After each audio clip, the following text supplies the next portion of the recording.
Guys, ಕೆಲವೊಂದು ಲೈನ್ಗಳು ಅಥವಾ ಕೆಲವೊಂದು ಕವನಗಳು ಕೇಳೋಕ್ಕೆ ಎಷ್ಟು ಸೂಪರಾಗಿರುತ್ತೆ ಅಂದರೆ ಆ ಸಾಲುಗಳನ್ನ ಕೇಳ್ತಿದ್ರೆ ವಾವ್, ಏನು ಗುರು ಇಷ್ಟು ಸೂಪರಾಗಿದೆ ಕೇಳೋಕ್ಕೆ ಅನಿಸುತ್ತೆ. ನಾನು ಹೀಗೆ ಡಾಲಿ ಧನಂಜಯ್ ಅವ್ರದ್ದು ಇಂಟರ್ವ್ಯೂ ನೋಡ್ತಿದ್ದೆ. ಅದರಲ್ಲಿ ಕೆಲವೊಂದು ಸಾಲುಗಳು ಹೇಳ್ತಾರೆ. ಆ ಸಾಲುಗಳನ್ನ ಕೇಳೋಕ್ಕೆ ಒಂಥರ ಅದ್ಭುತವಾಗಿದೆ. ಆ ಸಾಲುಗಳು ಏನಂತ ಹೇಳ್ತೀನಿ, ಕೇಳಿಸ್ಕೊಳ್ಳಿ ನೀವು.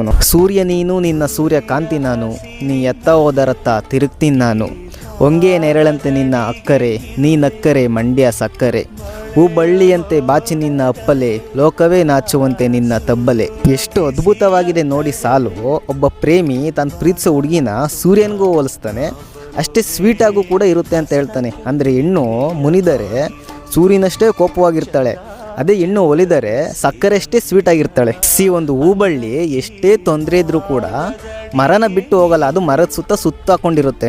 ಅದೇ ರೀತಿ ಒಬ್ಬ ಪ್ರೇಮಿ ತಮ್ಮ ಪ್ರೀತಿಯಲ್ಲಿ ಎಷ್ಟೇ ತೊಂದರೆಗಳು ಬಂದರೂ ಸಹ ತನ್ನ ಪ್ರೀತಿನ ಬಿಟ್ಕೊಡಲ್ಲ.